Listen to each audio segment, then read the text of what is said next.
On connaît depuis ce vendredi l'image du bulletin de vote de la présidentielle du 15 avril prochain.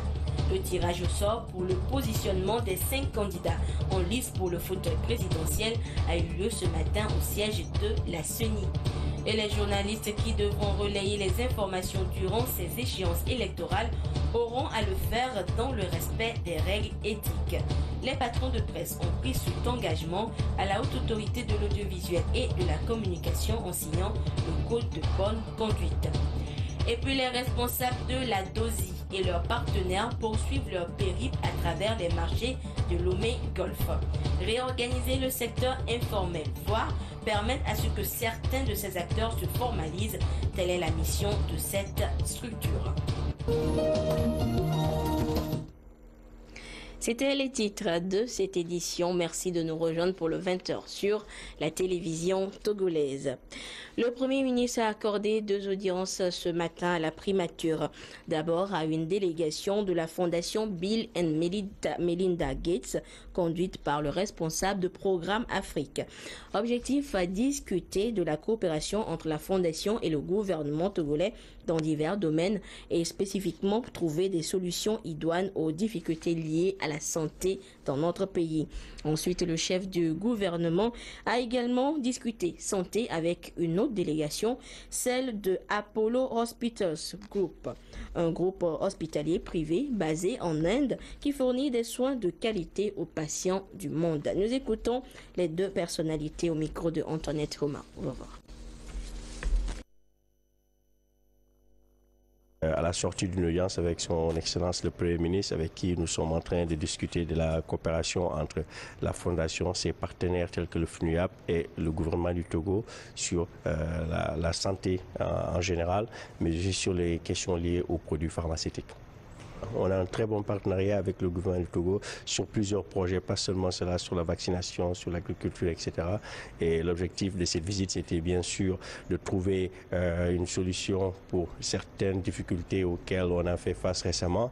Mais dans l'ensemble, on a un partenariat gagnant-gagnant avec le Togo. Merci. First of all, we are extremely grateful that we were received by the Honorable Prime Minister. It was a great honor for us. Nous sommes extrêmement fiers de l'audience que son Excellence, Monsieur le Premier ministre, nous a accordée ce matin à son cabinet. Ce fut un honneur pour nous de visiter votre si beau pays, un grand honneur d'avoir introduit Apollo Group au Premier ministre. Nous lui avons fait part des multiples opportunités qu'offre Apollo Group dans le secteur de la santé. Apollo est le plus grand groupe hospitalier privé basé en Inde qui fournit de très bons traitements et de soins de santé ainsi que des services de qualité aux patients du monde entier. Nous avons discuté avec le Premier ministre sur les possibilités de collaboration de soins de santé entre le gouvernement du Togo et le groupe Apollo. Nous voudrions poursuivre les discussions avec les autorités togolaises pour apporter notre accompagnement pour le bien-être des populations. Nous remercions les autorités togolaises pour leur qualité d'écoute et les remercions de nous avoir reçus avec beaucoup de chaleur. Et toujours à la primature, ce vendredi, le chef du gouvernement, Célia Diaoumé-Zounou, a tenu une séance de travail avec les acteurs impliqués dans l'organisation de l'élection présidentielle du 15 avril prochain, avec les responsables de la Commission électorale nationale indépendante, des partis politiques et partenaires techniques et financiers, ainsi que des membres du gouvernement et de la Haute Autorité de l'Audiovisuel et de la Communication, HAC. Le Premier ministre s'est informé de l'état d'avancement du processus électoral. Le point de cette réunion avec Antoinette Romao. On va voir. Autour du Premier ministre ce matin à la primature, les membres de la Commission électorale nationale indépendante CENI, des partis politiques et des partenaires techniques et financiers ainsi que des membres du gouvernement et de la HAC. Ensemble, ils ont fait le point du processus électoral et discuté des différents aspects et problèmes liés à la communication, à la proclamation des résultats et à certaines activités qui lient la CENI à la HAC. Il a été également question de recueillir les différentes observations de l'ensemble des acteurs en vue de l'amélioration du processus électoral. Nous sommes dit lors de la dernière réunion que nous ferons le point au bout d'un certain nombre de jours après le dépôt des candidatures, que la CENI nous dise comment elle veut les choses. Mais nous avons dit aussi que nous devons déjà commencer par discuter des problèmes liés à la communication, à la proclamation des résultats et à certaines activités qui lient la HAC à la CENI. Donc j'ai demandé aussi que la HAC soit présente ce matin. La CENI nous fera un peu le point de l'évolution du processus, au stade où nous sommes arrivés après le dépôt des candidatures.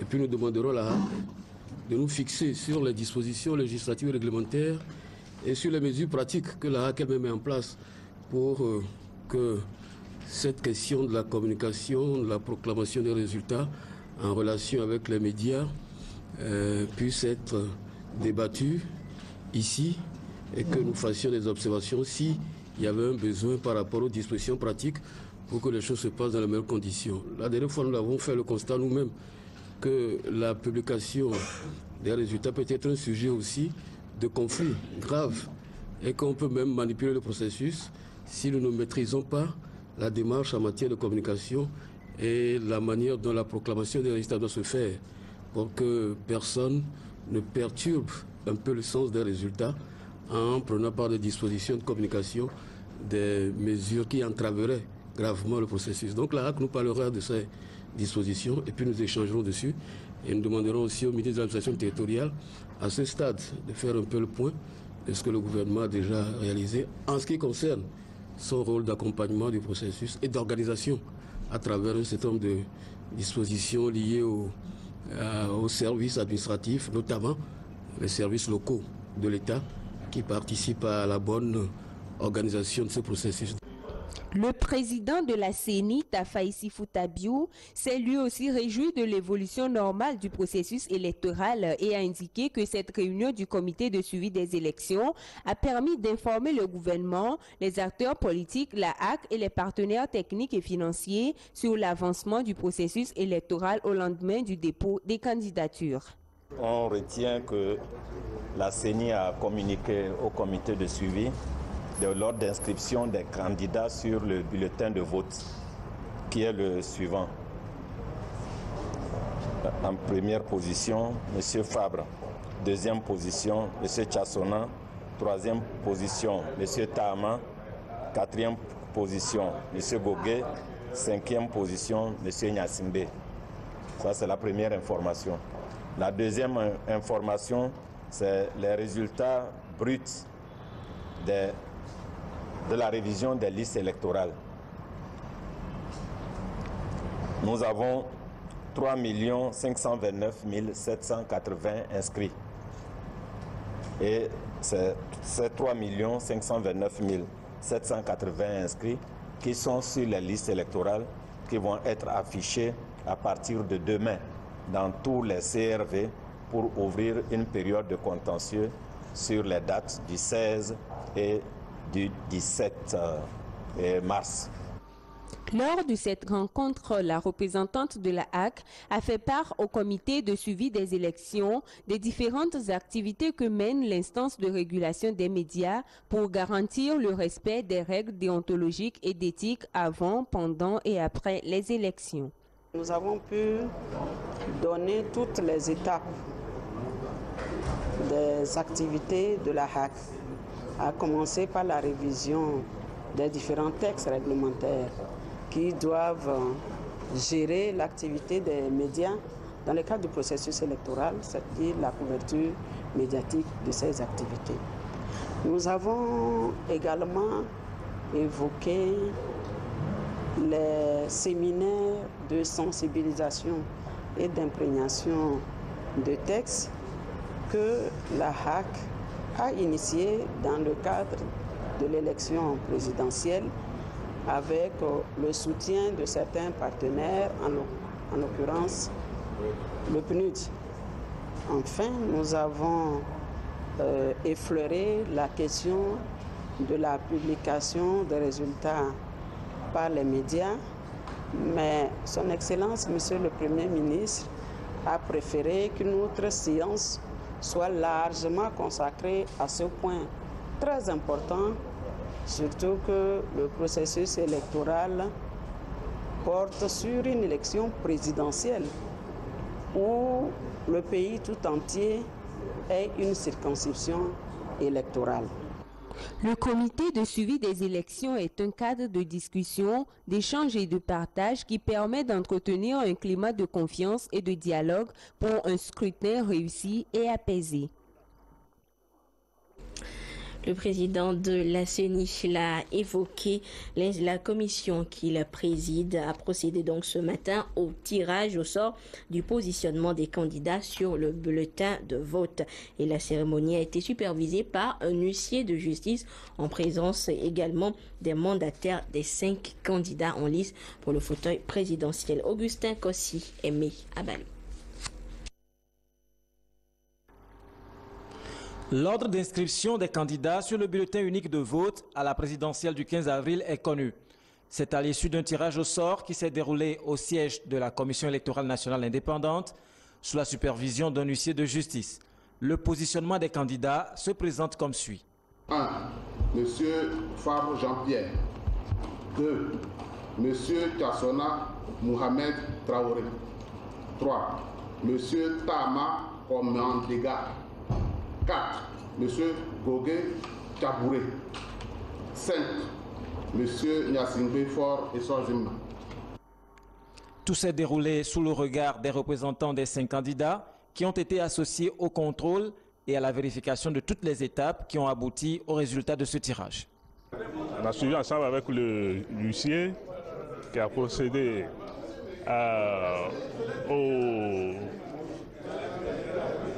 aux actes juridiques qui ont permis aujourd'hui de dégager un résultat que particulièrement je juge légal. Un sentiment de satisfaction par rapport à ce que nous avons vu dans la salle. Et vous aussi, vous l'avez vu. Je pense que tout s'est passé dans la transparence et dans la clarté. Et notre vœu que ce soit cette clarté, que ça aille jusqu'au soir du 15 avril. Nous ne pouvons qu'être satisfaits parce que nous avons participé réellement au tirage au sort. Le mécanisme était transparent en présence d'un huissier qui a fait son travail normalement. Il n'y a rien à dire de particulier. Tout s'est passé dans la transparence et nous nous félicitons du rang que nous avons occupé, le 5e rang qui est assez visible. Le président de la CENI s'est également félicité du bon déroulement de cette opération. La cérémonie de ce matin consistait à procéder au tirage au sort pour l'emplacement de chaque candidat sur le bulletin de vote. Vous avez vu donc qu'il y a eu 5 tirages faits par un huissier de justice. Les candidats donc numéro 1, numéro 2, numéro 3 jusqu'au numéro 4 et numéro 5. Et c'est pour aller dans le sens de la transparence que la cérémonie est publique. Et pour respecter les règles, cela est fait par un professionnel en la personne d'un huissier de justice. Et également, dans le cadre de la transparence, les 5 mandataires des candidats étaient également présents et ont suivi directement l'opération. Prochaine étape du processus, l'affichage des listes électorales les 15 et 16 mars pour permettre aux électeurs de procéder aux vérifications de leur nom et faire éventuellement des recours. Et toujours à l'agenda de la CENI, je vous donne lecture de ce communiqué relatif au contentieux de l'inscription sur les listes électorales. À l'issue de la révision des listes électorales du 20 janvier au 23 février 2015 sur l'ensemble du territoire national, la CENI informe les partis politiques, les populations et toutes les autres parties prenantes au processus électoral que les listes électorales provisoires seront affichées le 15 mars 2015 dans les centres de recensement et de vote CRV du ressort territorial de chaque CELI pour consultation. À cet effet, la CENI invite tous les électeurs à se rendre massivement dans leur CRV de rattachement en vue de constater leur inscription effective sur les listes électorales provisoires. Signaler les cas d'électeurs indûment inscrits sur les listes ou indûment radiés. Signaler tout cas de décès en vue de la radiation des électeurs décédés en apportant les preuves requises, c'est-à-dire la déclaration de décès, l'autorisation d'inhumer, le témoignage de proches parents, les faire part. Par ailleurs, la CENI demande à tout électeur ayant sollicité et obtenu un duplicata au cours de la révision des listes électorales et qui aurait en temps retrouvé sa carte d'électeur de 2013 devenue inutilisable, de même que ceux qui se seraient inscrits plus d'une fois, de restituer impérativement la ou les cartes indûment en leur possession dans les CRV ou au siège de la CENI de leur domicile sous peine de poursuite judiciaire. Des dispositions particulières seront prises le jour du vote pour démasquer et traduire en justice tout électeur qui tenterait de voter plus d'une fois. La CENI compte sur le sens de responsabilité des partis politiques et le civisme des populations. Et durant cette période électorale, les journalistes devront exercer leurs fonctions dans le respect scrupuleux des règles de la déontologie et de l'éthique de leur métier. Des règles contenues dans un code dit de bonne conduite que les patrons de presse ont signé ce vendredi au siège de la Haute Autorité de l'Audiovisuel et de la Communication. Le compte rendu avec Ruth Atomou et Isidore Koubati.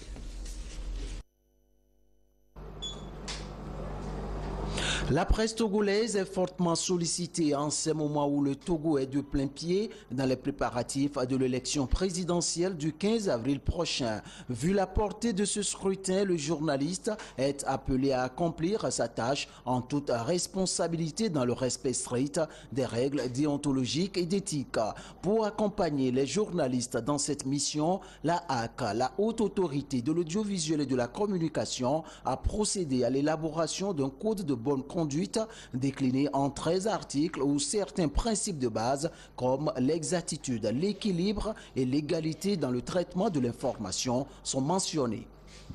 Le principe du pluralisme de l'information exige donc que le journaliste s'abreuve à plusieurs sources, qu'il recueille une diversité de points de vue afin qu'aucune entité au scrutin ne soit lésée ni privilégié.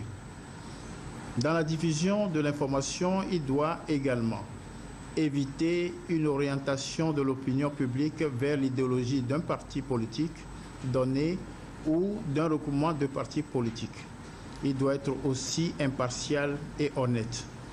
Autant le pluralisme d'opinion pour lequel nous nous investissons tous façonne notre société, autant la responsabilité du journaliste lui permet de respecter l'autre règle fondamentale qu'est l'équilibre de l'information. Ces notions ont été aussi rappelées aux journalistes par la représentante résidente du PNUD qui accompagne le Togo dans l'organisation de la présidentielle. Kardiata Lo Ndiaye a appelé les journalistes à s'approprier certaines valeurs universelles et sociales en période électorale.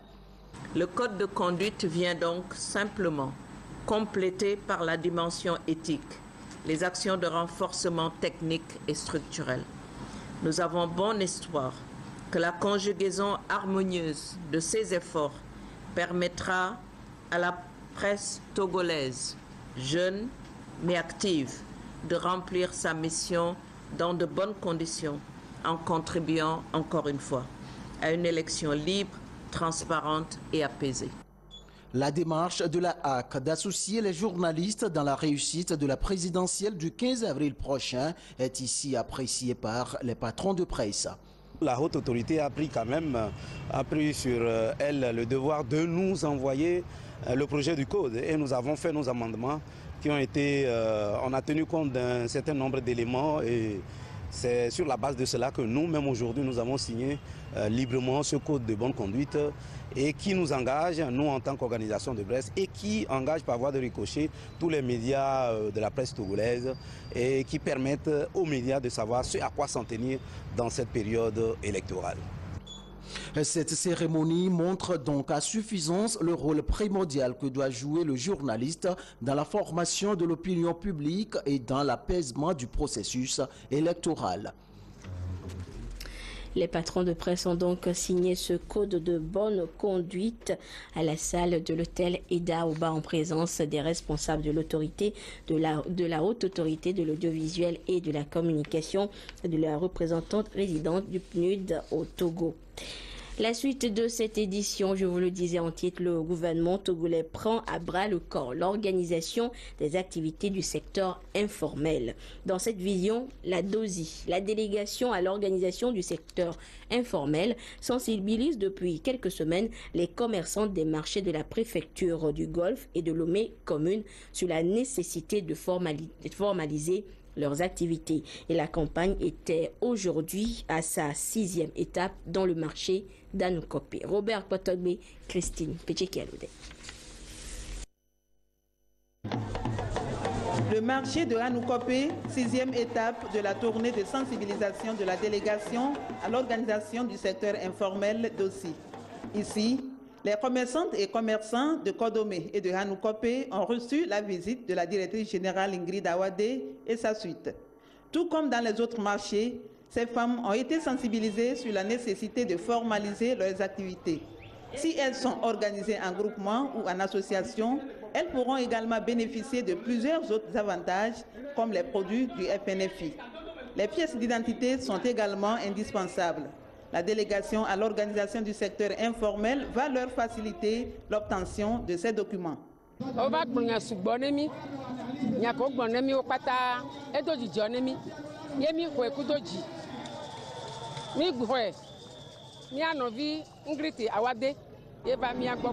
sommes très fiers de tout ce qu'on nous a dit ici. Nous avons compris que si nous nous organisons, nous aurons l'accès facile au financement à l'INAM et la DOSI peut même nous faciliter nos déplacements au-delà des frontières pour le commerce. La santé des acteurs de ce secteur préoccupe aussi la DOSI. Parmi les partenaires de la DOSI, le CAMEG. La directrice du CAMEG revient ici sur l'avantage des produits génériques. Le message ici à l'endroit des femmes, c'est qu'elles puissent se soigner au bon endroit, donc aller dans les formations sanitaires et pouvoir demander aussi que ce soit des médicaments génériques moins chers qui soient mis à leur disposition. C'est pour cela que nous insistons en parlant par exemple des médicaments gratuits que le gouvernement met à la disposition des populations dans les formations sanitaires publiques, mais également des médicaments subventionnés tels que le sérum anti-venimeux et des antipaludiques injectables qui sont vraiment à des prix très bas pour que les gens puissent se soigner. Voilà. Presque tous les marchés sont aujourd'hui dotés d'une unité de santé. Voici celle de Anoukope que la DOSI promet d'équiper. Nous avons apprécié surtout le programme qu'elle a envers nos différents marchés, les femmes de nos marchés. Disons merci encore à la DOSI de nous avoir promis d'équiper en matériel et en produits notre infirmerie.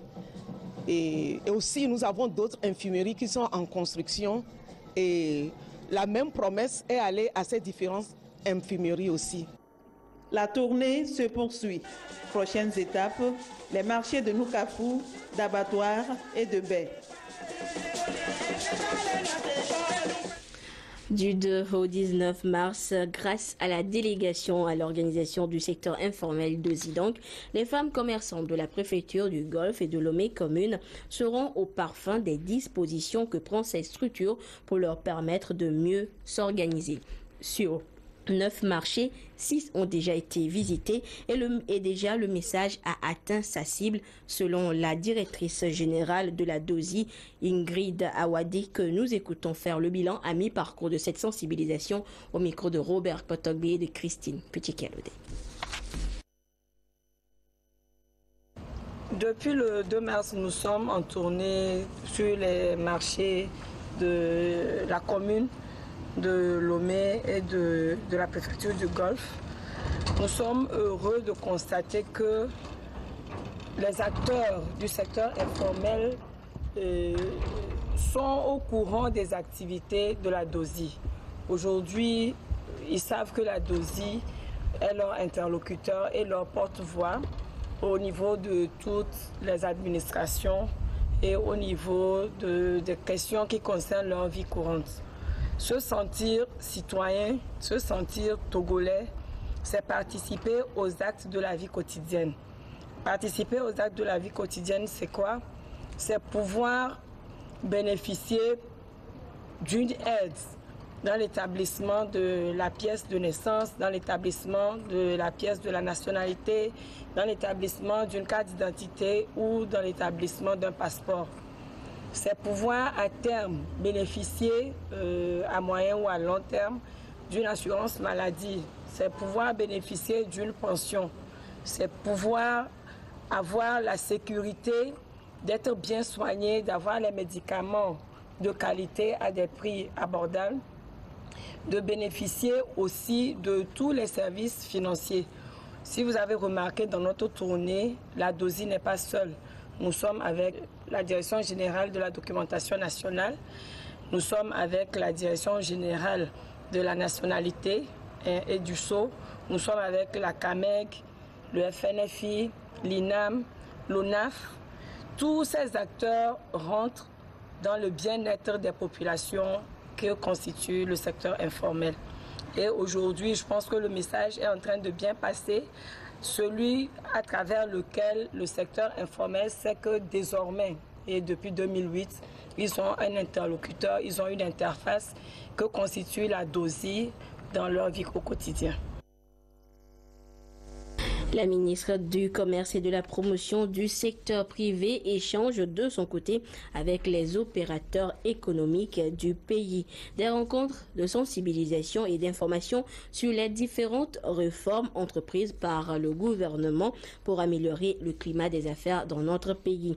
L'étape des régions, des plateaux et centrales avec Yves Agbevivi et la marque Bojona.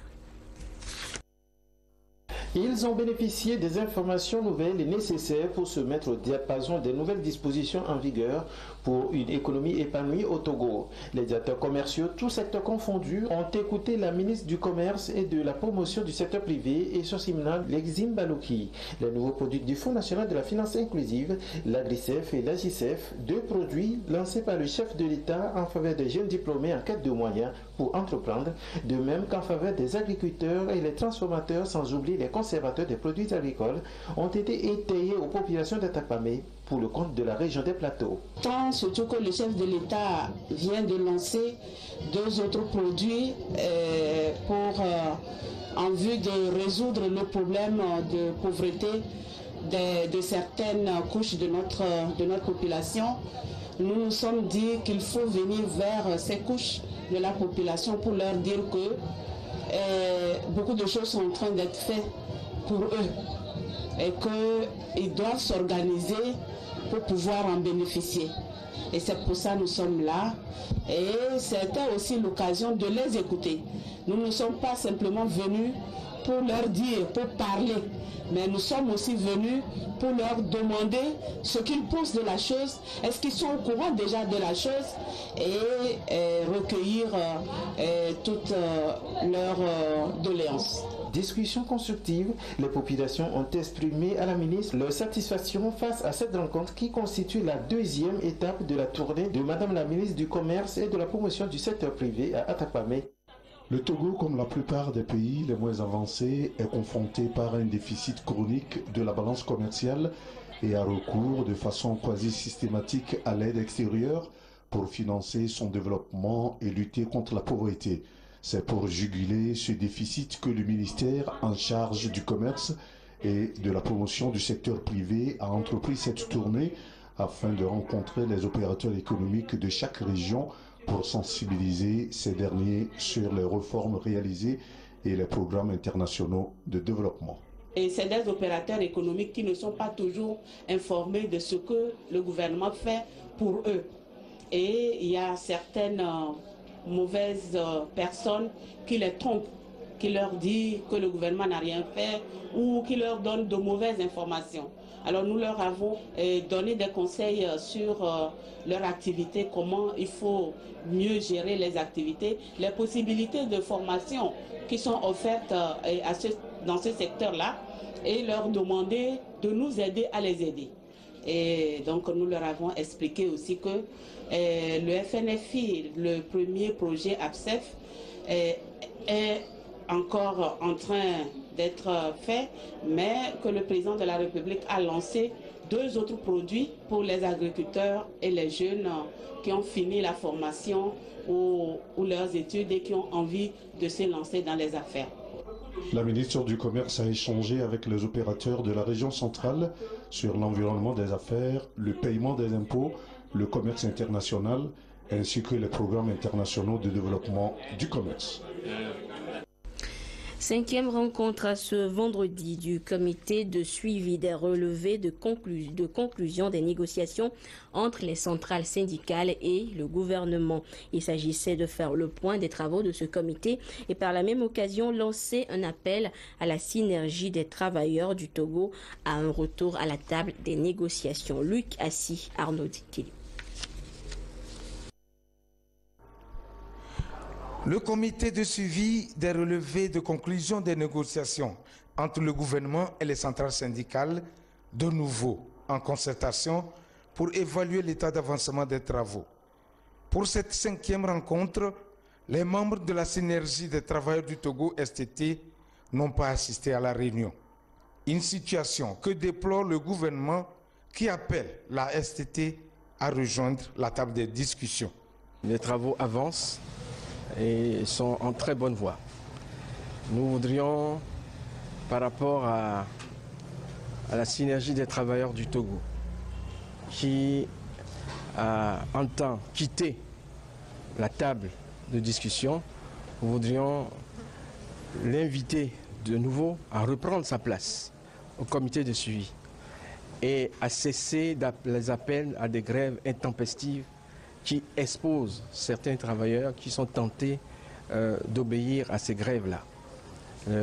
La grève doit se faire dans un cadre légal pour que les travailleurs puissent prétendre la protection de la loi. Nous appelons donc de nouveau, avec insistance, les représentants de la synergie à reprendre leur place à la table de discussion. Au moment où les négociations se poursuivent pour un aboutissement heureux, le gouvernement invite les agents de l'État à la retenue. Et pour trouver une solution définitive à la crise qui secoue cette fois le secteur éducatif, le gouvernement a entrepris des discussions avec les centrales syndicales pour aboutir à des points d'accord sur un certain nombre de revendications. Mais il a été constaté que les mouvements de grève se poursuivent dans le secteur de l'éducation dans notre pays, ce qui a amené le gouvernement à entamer une autre tournée d'information et de sensibilisation au profit des enseignants, des parents d'élèves et des élèves. Hier, la délégation gouvernementale était à Vaughan. Le compte rendu avec Prudence Zissou.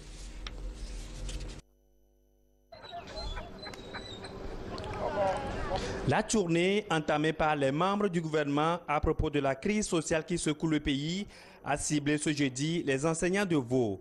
Ils ont été informés des avancées enregistrées lors des discussions avec les centrales syndicales, de même que sur les points de désaccord. Ces échanges qui se sont déroulés dans la sérénité rendent optimistes ces acteurs de l'éducation quant à l'issue favorable de la crise. Nous avons reçu leur message, mais on constate que ils font des efforts, mais ça reste encore à faire. Ils nous ont parlé des 909 millions qui seront versés sur les salaires comme étant les retenues sur salaire constatés en 2014 qui vont verser sur les salaires. Mais nous disons que pour le moment, ce n'est pas encore ça. Le gouvernement peut faire encore plus. On attendait ça. Il faut ça pour apaiser le climat dans le monde du travail. Et en tant que parents d'élèves, depuis un bon moment, ça nous fait mal que nos enfants soient dans les rues au lieu d'être dans les classes. Sincèrement, c'est une bonne chose. Depuis le début des mouvements de grève dans le secteur de l'administration publique, le gouvernement ne cesse de multiplier ses rencontres avec les fonctionnaires. Des acquis ont été relevés des négociations, notamment le versement des retenues opérées sur les salaires en 2014 d'un montant de 909 millions de francs CFA, la prise en compte dès juillet prochain de la valeur de 30 points ajoutée à la grille indiciaire. Des clarifications ont été apportées concernant les 140 points relatifs au redressement de la grille indiciaire.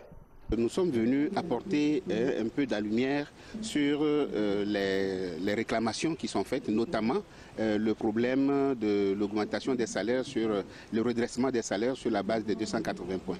Et c'est cette partie de vérité que nous sommes venus leur porter pour dire qu'en tout état de cause, il n'y a pas un redressement de 280 points à faire et que tout ce qui est demandé ou le redressement qui est fait jusqu'à présent et les efforts du gouvernement, notamment dans la revalorisation des salaires depuis les plus bas jusqu'au niveau du sommet, se continuent et que le gouvernement reste ouvert pour que vraiment ensemble nous puissions discuter.